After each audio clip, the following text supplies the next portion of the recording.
What's up, guys? This is Destination DePottey, episode number 4.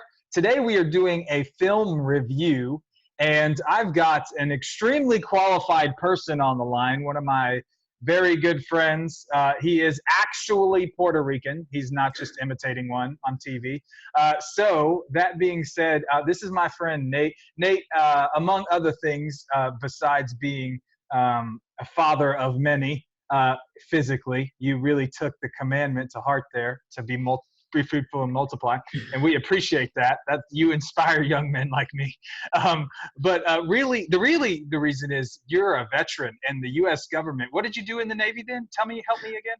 I ended up started as a radioman, ended up as an IT, so communications. So the federal government, you who are watching this, your tax dollars has made this man more qualified to do this film review than you even knew it. And that's really why he's on it. That's what it's about. So anyways, Nate's just always down. He's always got something super interesting to say. I love this guy. Known him for quite some time. We go to church together. We play ball together, do a lot of life together. And so I texted him. I said, hey, man, I really want to do a film review of this movie Onward. Can you watch it for me? And well, first I was like, have you seen it? He goes, no, it's been on my house 450 times, but I haven't seen it myself. So he watched it for me. And so today we're gonna have a little fun, and we're gonna take it away. Nate's a very opinionated guy, and he's not afraid to go upstream. You know what I'm saying? Like sometimes he swims with the fishes, but sometimes like, you know what? I'm gonna go the other way. Mm-hmm. And so Nate, go ahead. Why don't you take it away? Lead us in this review of the new Pixar movie Onward. Oh, I would love to. First of all, thanks for having me. I appreciate it. It's always a good time to talk to my brothers. And I was excited when you asked me, so I'm ready. So Onward, it's a Pixar movie, right? So they tend to be some of the more blockbuster movies that Disney has in this day and age, at least. And I had heard a lot about it. First time I heard about it was through my kids, 4-piece chicken nugget meal. That's how you get, the promotion. That'll happen. Yeah, because I don't take my kids to the movies often because, I have to, mortgage out a couple of things and take a couple loans to do that. So I didn't. And so we saw it at home, and the kids had it in the background, like you said, a bunch of times. I heard a few things, and you asked me to watch it. So I was like, you know what, this is a good opportunity for me to sit down and watch it, and I did. It's an amazing movie to me. Hollywood doesn't really do a lot of faith stuff. Necessarily intentionally or label it as such, right? But I believe there's a lot of undertones of faith in this movie. Big time. And I really related to this movie a lot because it has to do with a lack of fatherhood, so to speak. And in this case, the young man, his dad passed away before he was born. And I grew up without a dad. So my dad's in my life now, thankfully, but I could relate to this film in a lot of ways. And so as soon as that opened up the scene, with his dad being gone, I related right away. So yeah, it was an amazing movie. The plot was amazing. Like I said, there's a lot of faith filled things in there. And I don't know, do you want to go through each part of the movie and kind of like go back and forth on it? Is that what you want to do? Oh, yeah. I want to dive into this thing because I love this movie, man. I loved this movie. And I rewatched it. Well, I wasn't like super intentionally watching, but I had it on again today in the office while I was working just to kind of refresh some of the things to me. And man, gosh, I love, and this is, dude, if you can't, this movie's been out for a long time. If you haven't seen it, don't watch any further here. Because we're going to dive into this thing because I loved it. Yeah, like absolutely. Like an egg in the sun. So listen, so the beginning part, right, with the magic, right? So I'm interested to see what you think about that because the way I took that, they started out with the opening scene where there was magic across the land, right? There was different types of animals. You had centaurs, you had, I don't know, dragons, all kinds of stuff, and people. And the magic was the main theme in the world. And it was used to help people, was what they said, right? And so everybody was using magic to turn on people's lights, to help people, with stuff at home. And to me, what I took from that, I don't know about you, but the magic was basically not magic itself, but helping each other. Yeah, I love that. The biggest takeaway for me in that beginning part, I totally see where you're going, and I don't Yeah, disagree at all. yeah, But I really like fantasy. I yeah. like fantasy. Like I Yeah. loved like for example, the Lord of the Rings, you know, Yes. Yeah. if we're talking about other Pixar movies, like I loved Frozen 2 more than Frozen 1 because they went more into like the magic and the fantasy of it all. Sure. And so anyways, I was like, man, you know, honestly, I think since honestly about 1999, 1998, Mm. really even maybe The Lion King, when Mm. they applied like, you know, human experience and exemplified it through a different world, you know, Yes. I just realized right now that started with Lion King. Earlier, I was thinking back Monsters Inc. And then right before I started to Yeah. say it, I thought, well, you know, it really started in the 90s with A Bug's Life. But man, Yes. it was before that. It was Way before Degum that. The Lion King in Yeah. '94 and Little Hmm. Mermaid and stuff. But anyway, Yes. so you know, this Yes. humanizing factors, you know, this is the thing Disney's been doing forever, and they're great Yeah. at it. I love it. Monsters Inc. is still one of Sure. my favorite movies. Yeah. So I'm like, oh my gosh, this is the fantasy take on it, and I'm like really Yeah. excited about that. I really get fired up about the fact that like we get to, you know, go into that world, and I was just really anticipating like what, because I don't know if you know this, man, but first of all, the trailers for this movie, at least the ones I saw, they revealed nothing. Yeah. It Which it is it, it felt cool. like it came out of nowhere. It felt like Yeah, it came it out of did. nowhere. It was like, Okay. wait, Chris Pratt and Tom Holland, and I was like, Right. well, that's kind of all I really need, but Okay. what Yeah. is it about, you know? Right. And Which my is wife good and I, because I feel like nowadays, like every stinking trailer gives you the whole entire movie. I'm like, I don't want to oh watch that. man, there's a lot of that going around. Or they Yeah. put all you know, that old. I hate to use the The best tired out scenes. saying. You hear it all the time, but like the funniest or the best scenes are in the trailer. Yes. You know, Most of I've the never time, said that, yes. but But it's but true. it feels that way sometimes for Yeah. sure. But yeah, man, I got to tell you, I saw that coming, and so specifically, and I'll let you elaborate on that more. Yeah. But the I was thinking earlier today, I was like, man, not only just spiritual, there are some, to me, I also took away some faith-based spiritual Yeah. truths that were pretty, Yes. like this would be a great movie for at the movies. You know what I'm saying? Oh, Uh, PT would tear this one apart. oh, Pastor Tim is who that is. I If you don't know who mean, that is, he's the leader of our church. yeah, Amazing. I'm But we do a sorry. series Yeah. called At the Movies where Yeah. he breaks down Yeah. modern blockbusters and he teaches biblical principles from them. Now, this one, I just feel like these are kind of laid into it. He wouldn't have to work that hard to make it work. No. But what I saw, you know, what was so crazy, it was Mm. within the first 5 minutes, it was within that opening scene when mom's boyfriend comes in. Oh boy. And Chris Pratt, the older brother, goes, Yeah. you know, centaurs used to run up to like 65 miles an hour. And he goes, Right. why would I need to run? I got a I car. got a car.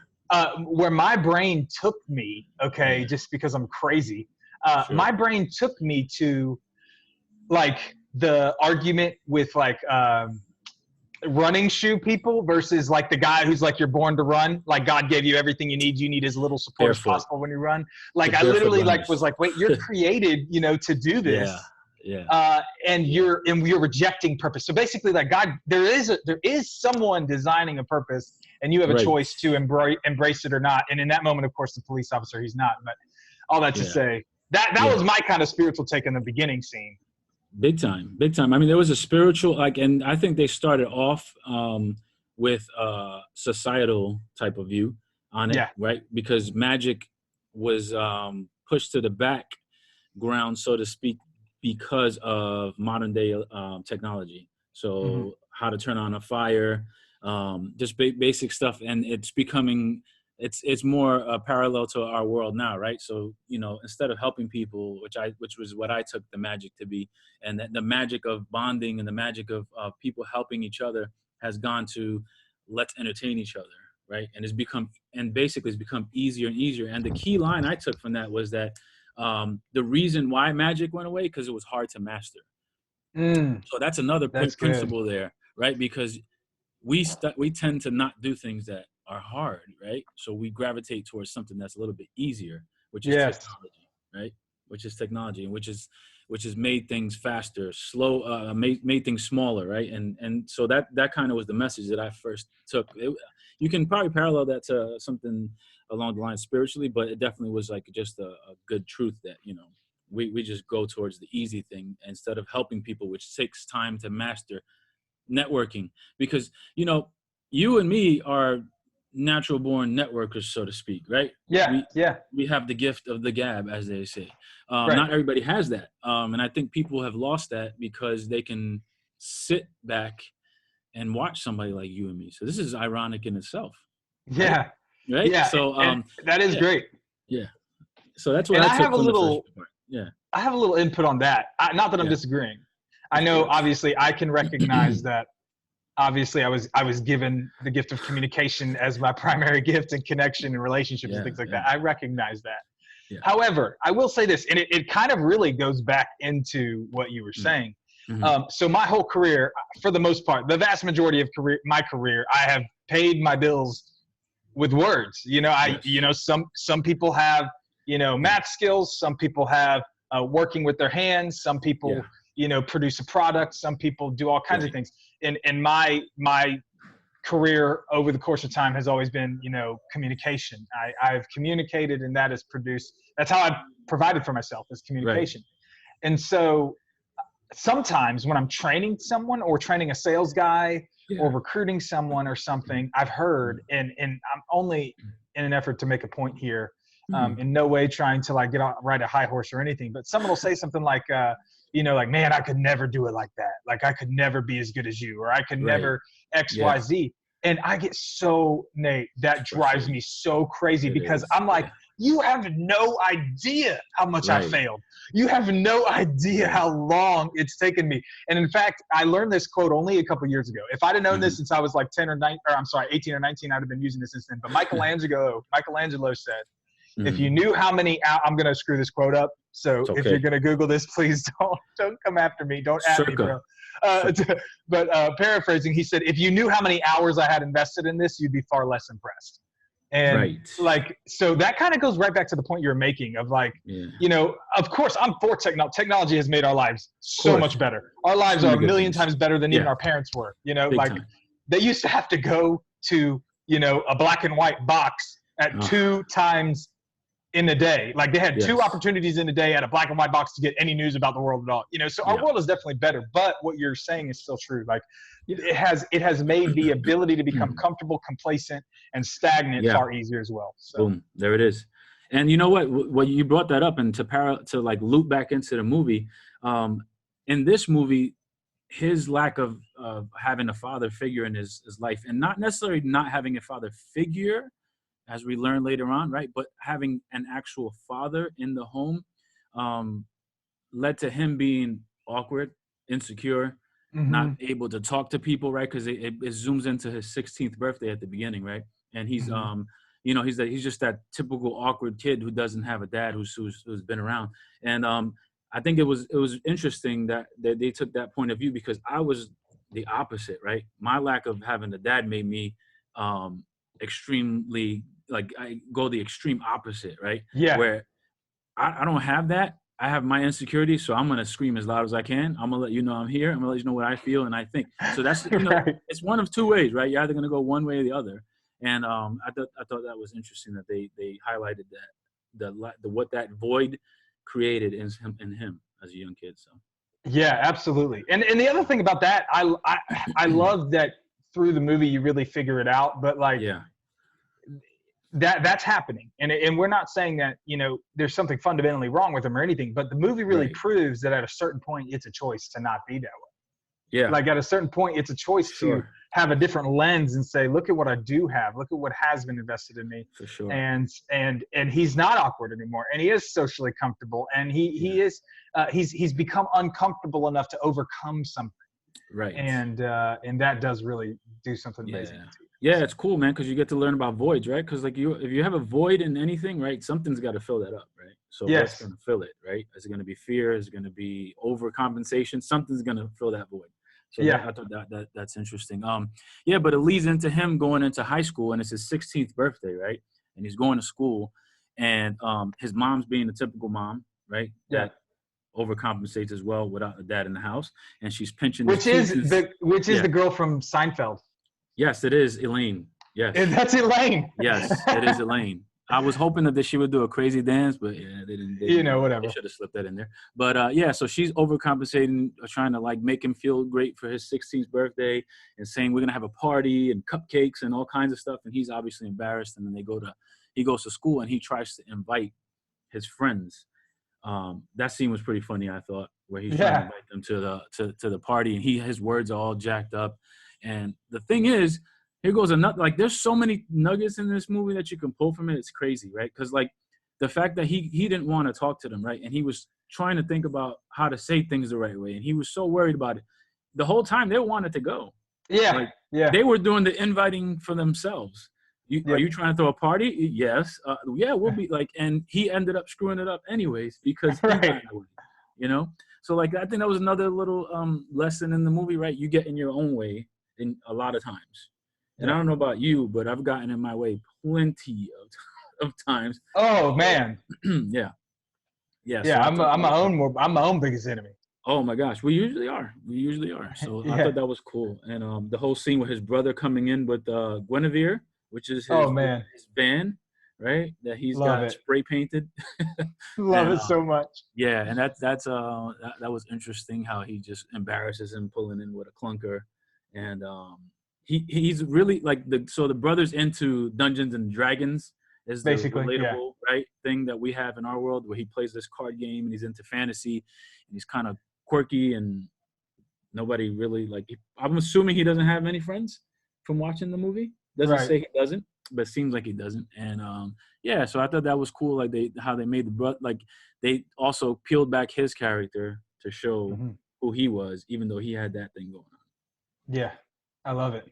Yeah. And then they get on this quest, and it's like this last gift from Dad, and Dad has concocted some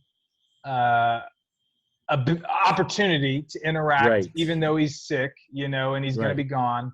And what was so crazy is, like, in the beginning, you kind of see, like, it seems like the way that the movie's trying to make you feel is that older brother screwed everything up, and that's why the spell didn't work.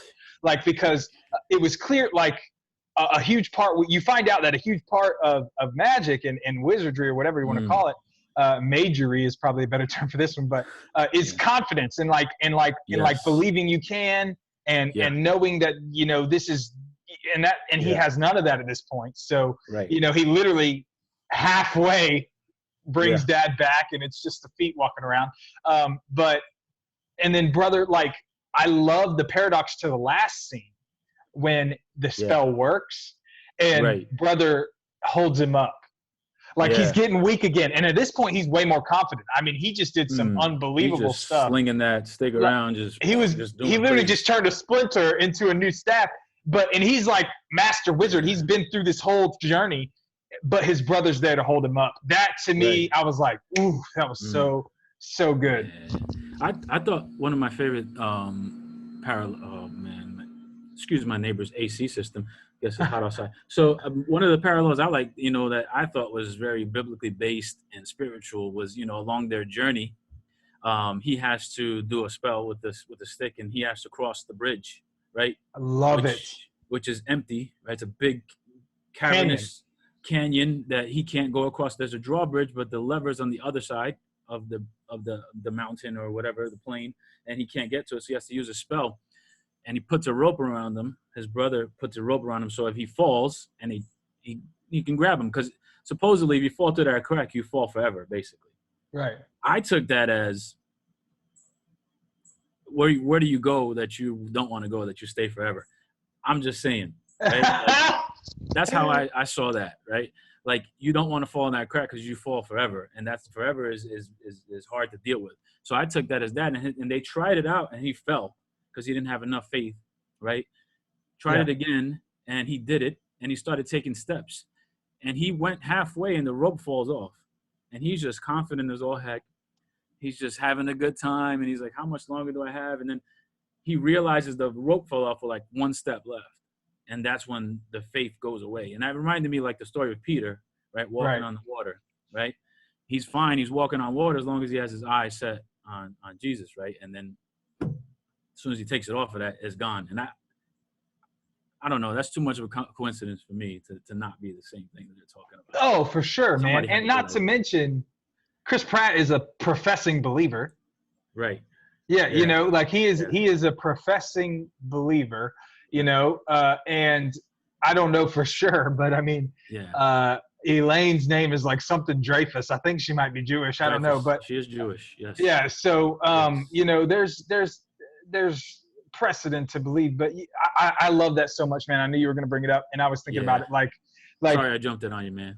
No, I thought it was perfect. I wanted you to. Hey, I was hoping I'm going to turn on the light real quick. You stay right there. This is part of when you have a natural broadcast, right, and you don't script everything. This is real life. Right unedited interviews right here. Yeah. I'm already dark as it is, so hold on. Perfect. Yeah, so he's going to turn the light on there so we don't lose him. You could see that's Stanley, or not Stanley. Oh, my gosh. Office fans, don't exile me. Not Stan. Oh, that is Stanley. That's Stanley. Okay, well, the shader was a little different. It might have looked like Kevin. Shazam. Boom. Stanley's back. Nate's back. Everybody's here. Boy, Stanley. Yeah. So I loved it so much, man. Like, and to me, first of all, you know, the whole movie to me was a commentary about what you put your identity in, you know, and he had this identity of this fatherless guy. But anyways, this particular part, and he's like a loser, social outcast, and that's what he believes about himself. And you know, when he starts to not believe that about himself, that's when he starts walking into his actual purpose. But man, the that scene with that ravine was amazing. And like just the fact that, you know, he thought his safety lied in his circumstances. Yeah. He thought the circumstance of, oh, well, I got my brother here. He's got the rope, which, by the way, that reminds me of a time not too long ago before I found the Lord and turned my life around. When I would go out, okay, for 10 months, 11 months out of the year, and I would have, you know, very little altercations, you know, because I think that, you know, like having that I'm going to pick a fight is almost always your fault. Sometimes stuff happens when you're in an alcohol consumed world where it's going to happen regardless. But that's not the norm, you know, regardless of what people tell you. That's absolutely not the norm. And so, but I'll tell you this, when I got around my older brother and we went out, it wasn't that I was looking for a fight.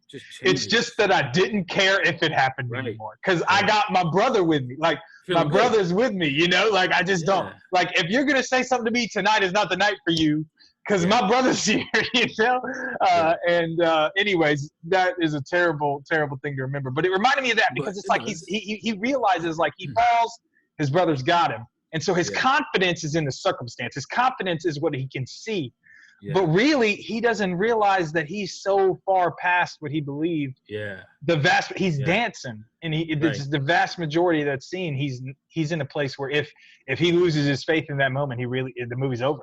But you know what I thought was cool? That see, I'm like super over analytical, right? Sometimes it's a bad thing, but I was, you know, so the scene is he's hanging on at the end and his brother brings him up and, or he brings himself up onto the thing and the brother comes across the bridge and he's like, how long did I not have the rope? He's like, I don't know, like halfway there, which is a lie because it was longer than that. And he's like, oh, I could have fell and I could have died, you know, and he was like, but you didn't need it and just keeps moving. Right. Yeah. And I feel like we do that a lot. Anybody that's faith-filled and has a ton of faith, we tend to do that to people that don't have that much faith. Right? We go, look, you just did it. You're fine. Boom. And you just keep moving. So I thought that was like a good little nugget, like, you know, like where we kind of should probably slow down a little bit, help somebody out that realize in that moment, hey, look, this is what you did when you were believing, right? Yeah. Just keep doing that, right? Don't take your eyes off of this. And this is where you'll be. Instead, he just kind of like gave him a little like, yeah, you're fine. Like, you'll be fine. So I thought that was cool too. Yeah. He goes, I needed that rope. And he goes, but did you? But did you? And then he just takes. Which in the music changes a little bit. In real life, we don't have music transitions. and we, you know. Man, could you imagine life with a soundtrack? Like I have a soundtrack in my head at all times. By the way, all times. There's something wrong with me. The thing that's even more wrong with me is I frequently let it out for people to. So do I. You know. Mine is so random. It's like I have a jukebox in my head, and I just come out with the most random music you'd ever think of. Because I don't listen to one specific type of music. I don't do country though. So, but yeah, it just pop up, and I'm like, imagine having there's a show on right now, by the way, that I've not watched. It's named after a woman. It's like on Fox or something like that. And basically, everything she does has a soundtrack. Oh wow! I want to watch it. But Interesting. I just keep watching The Office over and over. Yeah, I cut the cord. I don't have cable. I cut the cord a long time ago. I don't either. Yeah, a long time ago. So yeah, and then so now I'll share a little bit about, because I know I don't want to bore people, but let me just the thing about this movie. I will say this: I used to have a claim to fame. Okay, that claim to fame was only 2 movies have made me cry. Okay, and one of those movies was Hardball with Keanu Reeves. That made you cry. When G Baby died, bro. I was 12 years old when I saw G Baby die, and it tore me up. If you've never seen Hardball, the whole movie's ruined for you. But it came out in 2002, so get over it. Okay. If you haven't seen it, you need to watch it. Notorious B.I.G. on the soundtrack. Rest in peace, Biggie. But anyways, on top of that, I don't remember the second one for some reason. I'm having trouble remembering it. I remember my dad thought it was Artificial Intelligence, the movie with Jude Law and the robot. Yeah. Great movie. Definitely a tearjerker. I watched it by myself, and I was close to crying, never cried. At this point in my life, I've gotten to the point where I don't feel so attached to the fact that if I like tear up at a piece of art, like I just think it's kind of cool. I let it happen. I don't fight it at all. Like it doesn't matter. I'll let my wife or whoever I'm with make fun of me, you know? Yeah. Dude, I'm watching Onward. And for guys, if you don't know, I am just saying, so my dad is sick right now. Okay, so obviously first scene in this movie, I'm like, wow. Yeah. So my dad is fighting cancer. He's really, really sick. You know, and I've already been through a cancer battle with mom, and she was able to beat it. And she's had some complications since then, but regardless, like she beat it, and I was like, you know, like wiping my forehead, like, all right, cool. I can just kind of focus on this next stage. And dad's really sick right now, like real bad sick. Metastatic lung cancer. It's going pretty intense. So I watched this movie on a Friday night, and my original plan was I was going to Tallahassee on Saturday to go help my mom and my stepdad with some chores around their house, because we had talked about getting it done, and I wanted to make sure that we got it done. And I am literally, that was the Friday before. The following Monday, Dad was actually starting chemo. So he's already finished radiation. We thought that was going to be it. They came back and said, you got to do chemo or it's not going to be good. So he decided against, you know, every desire to go ahead and do the chemo. And I am losing my mind. Yeah. As soon as the scene with the dancing scene. Yes. The tears are, first of all, as soon as the first opening scene and the dad's gone, I'm like, because dad was sick, and I'm like, oh man. And then the scene in the fast food restaurant where the guy comes up to him and tells him, you know, your dad was a great guy, blah, blah, blah. Yeah, so, that was tough.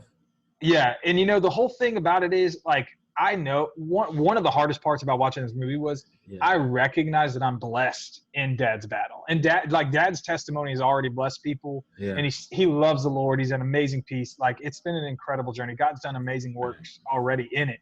But the truth is, like, I know that's a blessing. A lot of people don't see this coming, especially people who, like, even young parents who aren't sick, or if it's a sudden thing, you know. And even with maybe even right now in this chaotic time we're in, people are ending things way sooner than they anticipated, perhaps. And so I just kind of got like, man, like I just became really appreciative, and then how appreciative and how thankful I was to God for giving me that. That made me cry. So then I'm tearing up at the dancing scene where they're dancing. And actually I've lived out that moment in the fast food restaurant, man. I actually, and Dad's still here, I know, but this random guy, I was playing, I don't remember where I was somewhere. And this guy comes up to me, well, actually I came up to him. He was wearing a Dodge mechanic shirt. Yeah. And my dad is a mechanic, and he worked at that dealership a couple years ago. And so I went up to him. I said, hey, man, how long have you been at that dealership? And he goes, 7 years. And I was like, do you remember, you know, I asked him about my dad. I was like, do you remember him? He goes, yeah, of course. How could you forget him? Yeah. And then he goes, your dad's a really smart guy, man. Your dad's a really smart guy. He doesn't know Dad's sick. Dad hasn't been, like, putting it out on Facebook and generating to everybody he's ever known, you know? And so that was really powerful to me right there. That was like, again, and then the dancing scene. And I was like, man, I got to spend all day with him tomorrow. Like, I can't go. Like, I will talk. I'll call Mom. I'll call my stepdad. I'll be like, hey, I will figure out a way to get over there. We'll knock these chores out. That was right before everything with quarantine started happening. But I was like, I got to go spend time. So I spent the whole basically Saturday and Sunday with him that weekend. And then by the end of the movie, where Dad came back, Sherelle was kind of like half in and out watching the movie with me. But she, at the very end, like I had just finished, my face was soaking wet. I was pouring tears. I wasn't like I wasn't like it was complete silence, but they're pouring down my face because just glistening. You know, I'm losing it, man. Like this movie just touched me so hard. It just brought so much attention to, you know, like the moments we have and how precious they are and all that stuff. So anyways, I am losing it. She notices.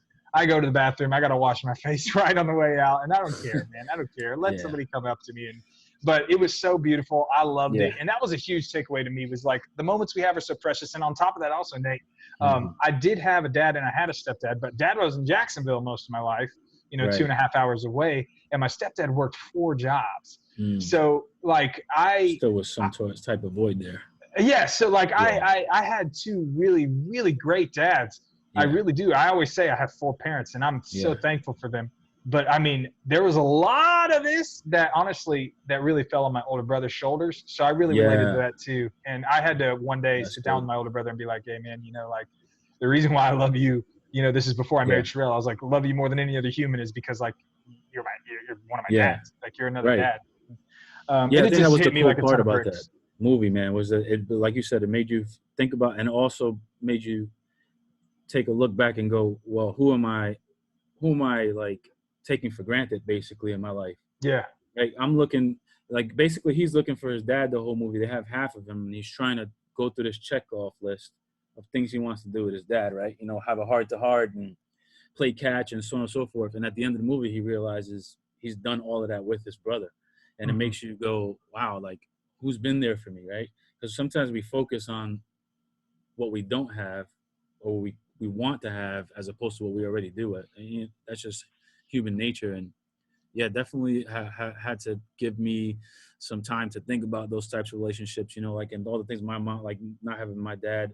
I mean, I had a stepfather as well a little bit later in life, but you know, just appreciating the people that were there for me and filled in for my father at the times that I felt like he should have been there. So like that was a good message. And I cried I had one teardrop, one isolated teardrop, and it was a slow one. It was super slow. And it was, you know, the ending scene where he tells him, Dad wanted me to give you this and give him a hug. And that one was like, okay. All right, Pixar. All right. All right, Pixar. I got you. Exactly. Awesome. Yeah.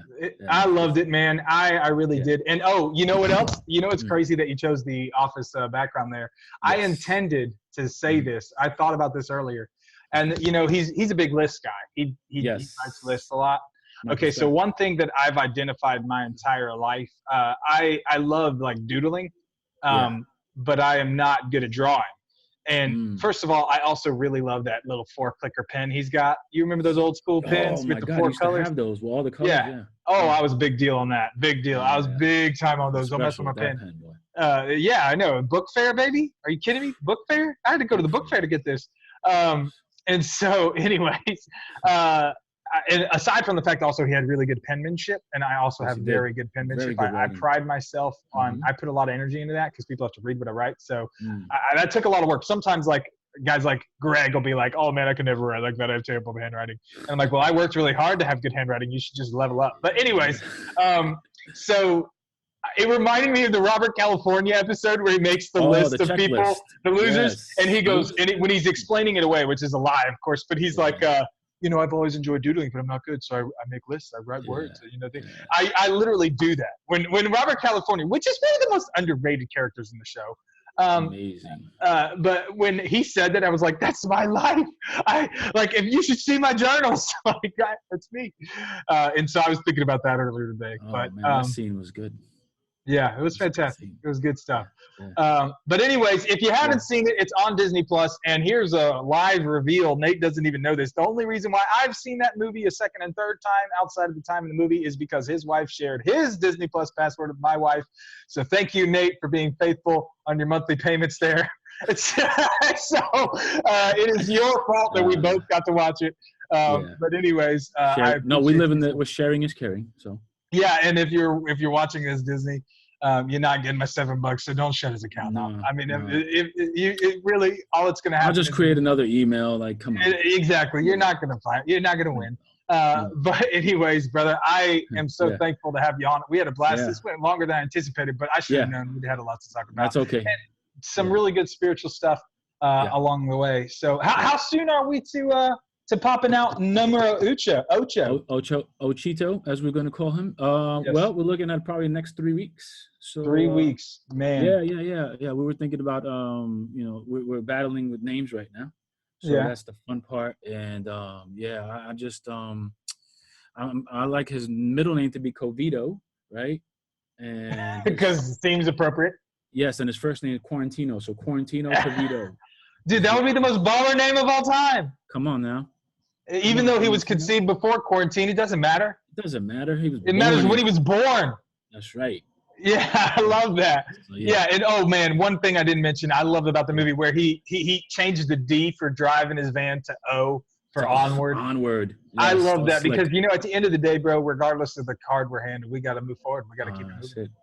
That's it. Love it. All right, bro.